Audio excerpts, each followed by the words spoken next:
Hai,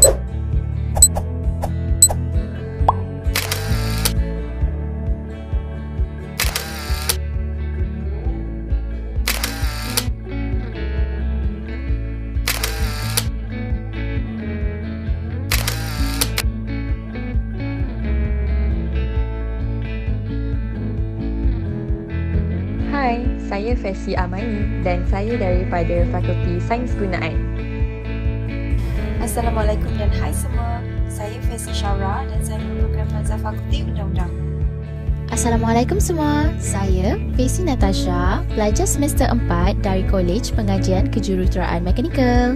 Hai semua, saya Fesi Aisyah dan saya merupakan pelajar daripada Fakulti Akademi Pengajian Bahasa. Hai semua, saya Fesi Datul dari Fakulti Undang-Undang. Hai, Assalamualaikum semua. Saya Fesi Fatihah, saya daripada Fakulti Sains Gunaan. Assalamualaikum dan hai semua. Saya Fesi Sharifah dari Fakulti Sains Komputer dan Matematik. Assalamualaikum dan hai semua. Selamat datang ke STEM Fun Study Camp Iron and Apply Organic Fertilizer. Nama saya Syawra, saya merupakan salah seorang Fesi bagi modul ini. Saya akan menerangkan beberapa perkara iaitu objektif modul, apakah itu sulam. Baiklah, sekarang saya akan menerangkan objektif modul. Seperti yang dapat dilihat, kami telah letakkan beberapa objektif di sini iaitu yang pertama, memenuhi kehendak aktiviti co-curriculum untuk program sulam yang telah ditetapkan oleh pihak Kementerian Pendidikan Tinggi. Modul ini mensasarkan guru-guru dan murid-murid di SK Kampung Banting. Yang kedua, memberi pendedahan kepada guru dan pelajar SK Kampung Banting tentang baja kompos serta kaedah pembuatannya. Selain itu, memberi pendedahan tentang kebaikan penggunaan baja kompos untuk alam sekitar. Jadi, apakah itu sulam? Memberi khidmat kepada komuniti melalui penyampaian ilmu yang telah dipelajari dalam bilik kuliah serta kemahiran yang telah diperolehi bagi menyelesaikan permasalahan setempat yang seterusnya dapat membantu meningkatkan kualiti hidup penduduk. Itu modul Iron and Apply Organic Fertilizer merupakan hasil daripada pembelajaran di dalam bilik kuliah di mana modul ini akan disalurkan kembali kepada masyarakat sebagai satu khidmat untuk membantu menyelesaikan masalah setempat yang berlaku, di mana di dalam konteks ini kami fokuskan kepada masalah alam sekitar. Jadi melalui modul ini dapat membantu untuk menjaga dan memelihara alam sekitar supaya boleh ditemukan oleh generasi-generasi yang akan datang. Hai semua, saya Fesi Amani dan hari ini kita akan mempelajari apa itu SDG.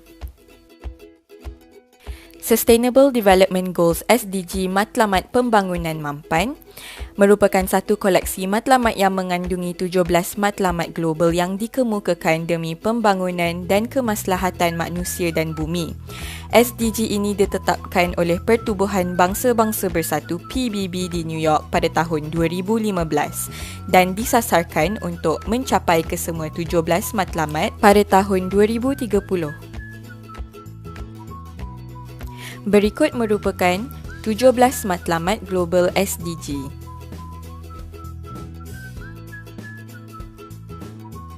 Ini merupakan matlamat-matlamat global SDG yang kami ingin mencapai melalui modul penggunaan baja organik kompos. Yang pertama ialah pendidikan berkualiti, kedua bandar dan komuniti mampan, ketiga tindakan terhadap perubahan iklim, keempat kehidupan di bawah air dan kelima kehidupan di atas darat. Pendidikan berkualiti merupakan matlamat keempat dalam SDG.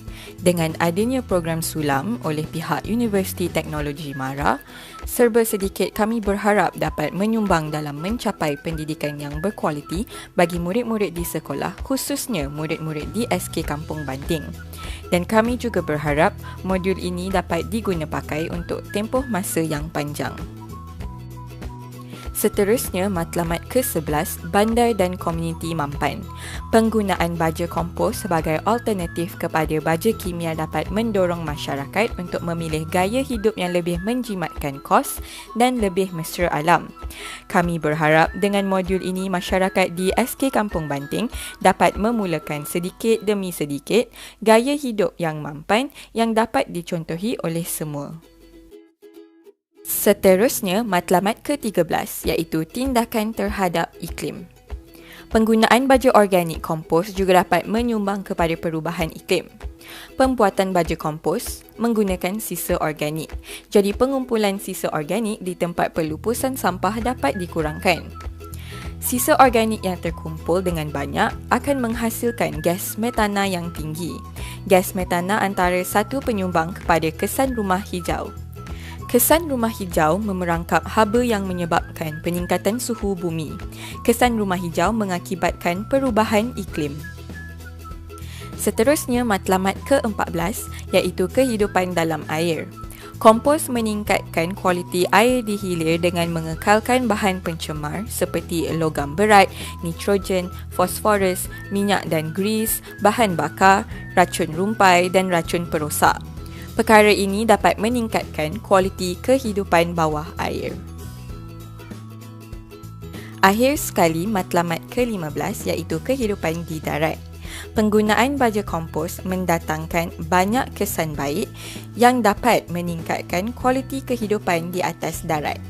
Antara kesan baik penggunaan kompos ialah kompos dapat membantu penghutanan semula, pemulihan wetlands dan membantu usaha revitalisasi habitat.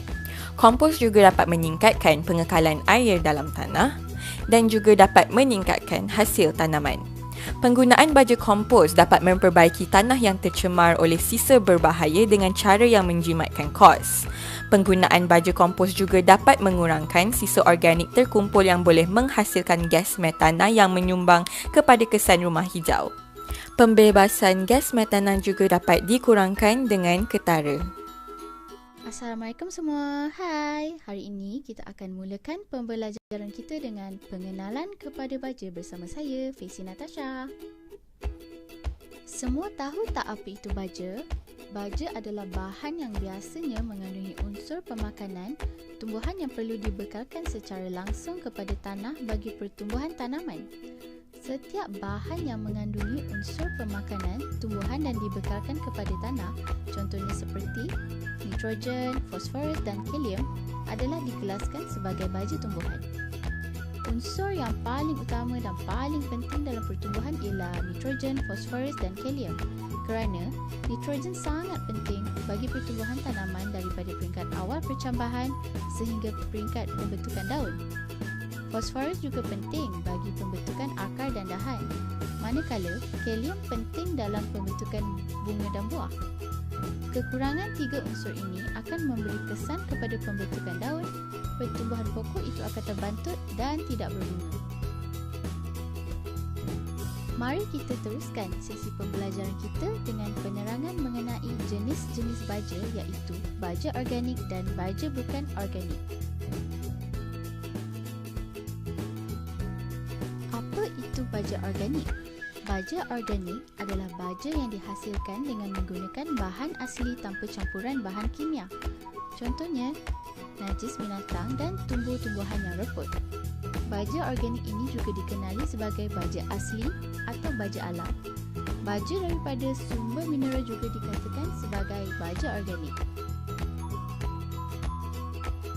Baja bukan organik pula adalah baja yang dibuat daripada bahan-bahan kimia. Beberapa nama dapat merujuk kepada baja bukan organik seperti baja kimia, baja buatan, baja tiruan dan baja sintetik. Terdapat tiga jenis baja kimia iaitu baja tunggal, baja campuran dan baja sebatian. Walaupun kesan penggunaan baja organik amat lambat berbanding baja kimia, namun baja organik ini mampu meningkatkan kandungan karbon tanah di samping meningkatkan kesuburan tanah. Baja organik juga dapat meningkatkan kadar simpanan nutrien dalam tanah. Manakala penggunaan baja bukan organik seperti baja kimia mempunyai kesan yang cepat murah dan kandungan nutrien yang tetap. Penggunaan baja kimia menjadi pilihan pengusaha tanaman secara besar-besaran dan ia perlu digunakan dengan sukatan yang betul dan masa yang sesuai. Walau bagaimanapun, terdapat kesan sampingan penggunaan baja secara berlebihan. Pertama, baja organik dapat menghalang pengasidan tanah. Kedua, baja kimia boleh menjejaskan kesuburan tanah dan kematian hidupan akuatik sekiranya ladang berdekatan dengan sumber air. Dan ketiga, baja boleh mengakibatkan peningkatan pemeropan amonia. Hai dan Assalamualaikum semua. Saya Fesi Aisyah dan pada hari ini saya akan menerangkan tentang pengenalan kepada baja kompos. Apakah itu baja kompos? Baja kompos adalah sejenis baja yang telah dihasilkan daripada proses perebutan bahan-bahan organik. Dalam bidang pertanian, aktiviti membaja adalah satu aktiviti yang penting untuk dilaksanakan bagi mendapatkan hasil produk dari tanaman yang banyak, berkualiti dan juga selamat untuk dimakan. Tahukah anda semua, hampir 40% daripada sampah sarap di rumah kita setiap hari terdiri daripada sayur-sayuran dan juga sisa dapur yang lain? Fungsi baja kompos adalah untuk mengurangkan sampah daripada sisa-sisa organik serta dapat menyumburkan tanah di taman atau halaman rumah anda. Oleh itu, antara pilihan petani adalah dengan menggunakan bahan baja kompos buatan sendiri untuk kita mengurangkan kos pembelian baja.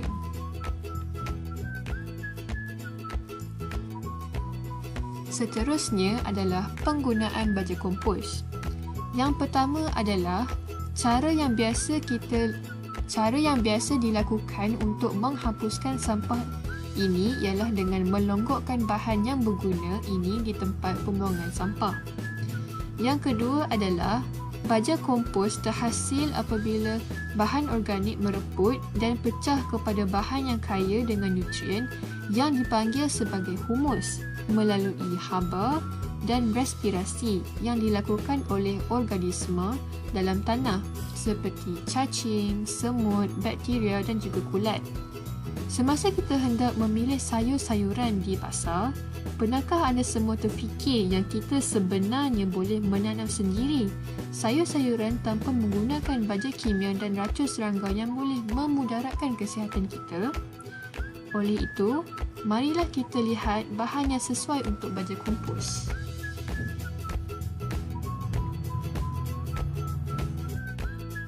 Bahan yang sesuai untuk baja kompos seperti yang anda lihat, yang pertama sekali adalah sisa tanaman. Sebagai contoh, anda boleh menggunakan jerami padi, batang jagung, daun lalang dan juga rumput. Dan fungsi sisa tanaman ini, ia merupakan bahan utama kompos dan ia juga mengandungi nutrien yang bagus. Bahan yang kedua adalah sisa makanan. Sebagai contoh, anda boleh menggunakan lebihan makanan di rumah seperti kulit buahan, kulit udang dan juga kulit telur. Fungsinya sebagai bahan penguraian dan juga mengandungi nutrien yang bagus.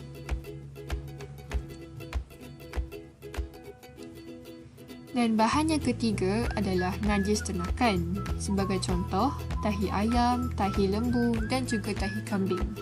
Dan fungsinya, ia mengandungi mikroorganisma yang membantu cepatkan proses perebutan. Dan yang keempat adalah kapur. Kapur yang boleh digunakan adalah kapur toho, kapur mati dan juga kapur dolomite. Dan fungsinya adalah untuk menyutriakan keadaan berasid dan membantu pembiakan organisma.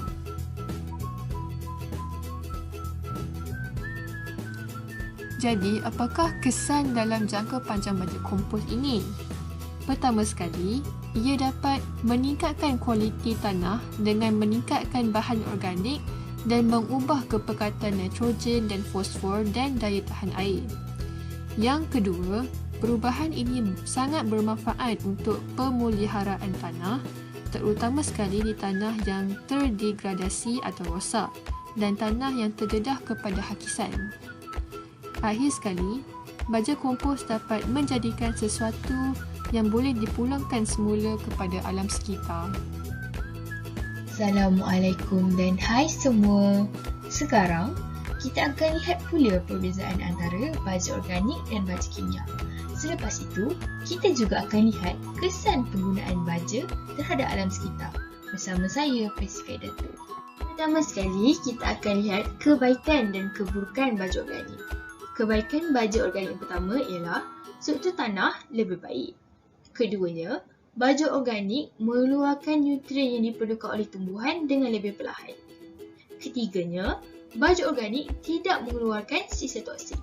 Ianya berasal alam dan boleh dibuat sendiri. Akan tetapi, keberkesanan baja organik terhad. Ini kerana nutrien yang dihasilkan oleh baja organik tidak spesifik. Kedua, kesan baja organik perlahan dan baja organik lebih mahal berbanding baja kimia. Tapi jangan risau, kita boleh DIY sendiri baja organik kita. Seterusnya, kita akan lihat pula kebaikan dan keburukan baja kimia. Pertama sekali, baja kimia murah dan senang didapati. Kedua, baja kimia memberi keputusan yang cepat. Ketiga, nutrien yang tepat akan diberikan kepada tumbuhan. Walau bagaimanapun, baja kimia tidak mesra alam. Ianya juga tidak memberi kesan kepada struktur tanah dan menyebabkan struktur tanah yang tidak elok. Selain itu, ianya melepaskan sisa toksik. Dan paling penting, baja kimia mungkin akan menyebabkan tumbuhan layu akibat pembajaan yang berlebihan. Sekarang, kita akan lihat pula kesan penggunaan baja secara amnya terhadap alam sekitar. Pertama sekali, penggunaan baja mungkin akan menyebabkan kekurangan oksigen. Apabila nutrien yang dihasilkan oleh baja berada di permukaan air, ianya akan merangsang pertumbuhan mikroorganisma. Mikroorganisma ini akan mengurangkan kandungan oksigen yang terdapat dalam air tersebut. Tanpa oksigen yang cukup, haiwan akuatik seperti ikan dan haiwan lain tidak dapat hidup. Kematian haiwan dan tumbuhan akuatik ini kemudiannya akan merosakkan kualiti air dan menyebabkan bau yang tidak menyenangkan. Keduanya, akan terjadi pertumbuhan alga dan organisma lain. Nutrien yang terdapat dalam baja juga mempunyai kesan yang sama terhadap tumbuhan akuatik. Akan tetapi, peningkatan pertumbuhan alga dan organisma lain tidak baik untuk sumber air. Ini kerana akan terjadi eutrofikasi di mana akan terdapat banyak tumbuhan akuatik dalam badan air tetapi kurang kandungan oksigen. Hal ini juga akan menyebabkan kematian ikan dan haiwan akuatik lain sekiranya berterusan. Penggunaan baja juga akan membawa kepada kadar amonia yang tinggi yang menyebabkan toksik. Baja daripada najis haiwan biasanya akan menghasilkan amonia yang berbahaya kepada hidupan akuatik. Kadar amonia yang tinggi pada permukaan air mampu membunuh ikan kerana ikan sangat sensitif terhadap amonia dalam air. Kadar amonia yang tinggi juga mampu mengubah diversiti spesies tumbuhan akuatik. Terusnya, akan terjadi keracunan nitrit terhadap haiwan mamalia dan manusia terutamanya bayi. Kadar nitrit yang tinggi mampu membahayakan haiwan ternakan dan manusia. Ini kerana nitrit yang tak mampu diserap oleh tanah dapat menyusup hingga ke sumber air bawah tanah dengan mudah. Pencemaran nitrit akan mengganggu pengambilan oksigen dalam sistem peredaran darah manusia, terutamanya bayi, serta haiwan mamalia yang lain. Di samping itu juga, akan terjadi pencemaran bau dan gas. Bau baja yang kurang menyenangkan mampu mengganggu komuniti dan jiran tetangga. Gangguan bau berterusan ini boleh merosakkan kualiti hidup dan kadang-kadang sehingga mampu menyebabkan masalah kesihatan. Tambahan pula, proses pembajaan tak kira baja organik atau baja kimia menyebabkan pembebasan gas yang tinggi. Akhir sekali, penggunaan baja juga akan membawa kepada pencemaran sumber air yang boleh menyebabkan penyakit. Baja dari haiwan berdarah panas seperti lembu mempunyai banyak mikroorganisma termasuk bakteria, virus, parasit dan kulat. Sebahagian daripada mikroorganisma ini akan menyebabkan penyakit. Beberapa penyakit yang dibawa oleh haiwan mampu berjangkit kepada manusia dan sebaliknya. Sekiranya pengaplikasian baja ini tidak diurus dengan betul, pencemaran sumber air akan berlaku. Pada hari ini, kita telah melihat perbezaan antara baja organik dan baja kimia. kita juga telah melihat kesan penggunaan baja yang berlebihan terhadap alam sekitar.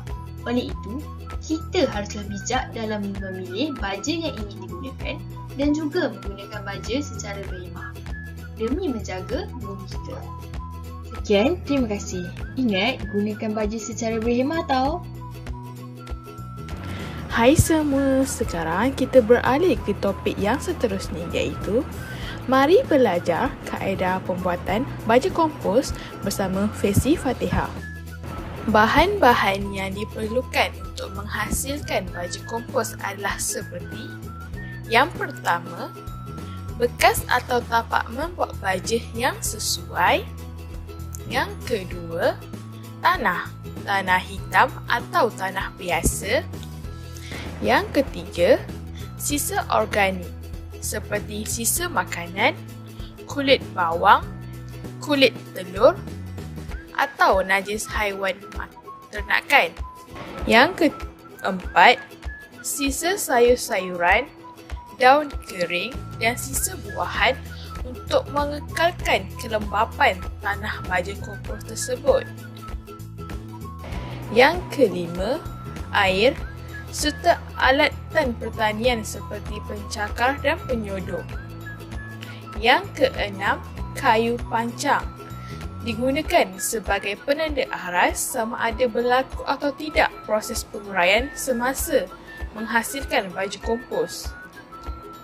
Mari kita beralih ke langkah-langkah pembuatan baja kompos. Langkah yang pertama, sediakan tapak atau bekas yang sesuai untuk membuat baja kompos. Langkah yang kedua, pada lapisan pertama, tuangkan tanah ke dalam bekas atau tapak yang telah dipilih menggunakan penyodok mengikut jumlah yang dimahukan. Langkah yang ketiga, pada lapisan kedua, tuangkan sisa sayur-sayuran, daun kering dan sisa buah-buahan ke atas lapisan pertama. Langkah yang keempat, pada lapisan ketiga, tuangkan sisa organik yang terdiri daripada sisa makanan, kulit bawang dan najis binatang ternakan ke atas lapisan kedua. Kulit telur juga diletakkan bersama sebagai unsur kalsium. Langkah yang kelima, tambahkan sedikit tanah sekiranya perlu. Siram setiap lapisan dengan air agar bahan tersebut sentiasa lembap. Langkah yang keenam, gaulkan campuran tersebut sehingga rata. Bagi yang menggunakan bekas, boleh menggoncangkan bekas tersebut agar segala bahan dicampurkan dengan baik dan cepat. Langkah yang ketujuh, dengan menggunakan pancang kayu, pacak atau tempatkan kayu tersebut di tengah timbunan. Ini adalah bertujuan untuk mengenal pasti aktiviti penguraian dalam timbunan kompos tersebut. Sekiranya dalam timbunan tersebut terasa kepanasan, bermakna telah berlaku proses penguraian. Sekiranya pancang tadi dalam keadaan kering, tambahkan atau siram air lagi bagi menambah kelembapan. Langkah yang ke-8 ataupun langkah yang terakhir. Gemburkan dan merterbalikkan timbunan tadi berulang kali dengan menggunakan pencakar sehingga sebati. Lakukan setiap 3 hingga 4 minggu sekali sehingga mindiah kompos itu menjadi rebut. Biarkan selama 2 hingga 3 bulan sehingga proses tersebut selesai. Hai, Assalamualaikum semua. Jadi kita akan bersambung pula kepada sesi yang seterusnya untuk menerangkan tentang cara-cara menggunakan baja kompos untuk menanam tanaman. Bersama saya, Fesi Sharifah. Baiklah, jadi kita mulakan dengan cara untuk menanam tanaman yang baru. Cara ini amat mudah, adik-adik hanya perlu lakukan melakukan 3 cara ini sahaja. Yang pertama, sediakan lubang di mana-mana kawasan tanah yang ada di rumah adik-adik dan pastikan lubang itu bersesuaian dengan saiz tanaman baru yang adik ada. Langkah yang kedua, adik-adik boleh letakkan baja kompos yang telah adik-adik siapkan sebanyak dalam 2 hingga ke 3 inci ke dalam lubang yang telah disediakan. Dan langkah yang terakhir, adik-adik boleh sahaja terus masukkan tanaman baru yang adik ada ke dalam lubang tanah yang telah bercampur dengan baja kompos tersebut dan seterusnya padatkan tanah di permukaan tanah yang paling atas. Jika adik-adik masih lagi keliru, jangan risau, Pensil Sharifah ada sediakan video yang singkat untuk menunjukkan cara-cara menanam tanaman baru dengan lebih terperinci. Jadi adik-adik, seperti yang dilihat di dalam video ini, pekebun itu mengambil sedikit baja kompos dan terus masukkan ke dalam lubang tanah dan terus masukkan tanaman yang baru. Seterusnya, kita akan belajar tentang cara-cara menggunakan baja kompos di kawasan kebun tanaman yang tersedia ada. Bagi adik-adik yang mempunyai kebun tanaman di rumah, adik-adik hanya perlu lakukan 2 langkah ini sahaja. Langkah yang pertama ialah adik-adik perlu letakkan lapisan nipis baja kompos di atas tanah kebun tersebut. Dan langkah yang terakhir, adik-adik hanya perlu ratakan lapisan baja kompos tersebut di atas tanah dengan rata sehingga ke arah drip line. Adik-adik boleh rujuk kepada gambar yang Pensil Sharifah letakkan untuk mengetahui apa itu drip line. Jika adik-adik masih lagi keliru, jangan risau. Pensil Sharifah ada sediakan video yang singkat untuk adik-adik lebih faham tentang cara-cara ini. Jadi, mari kita tengok.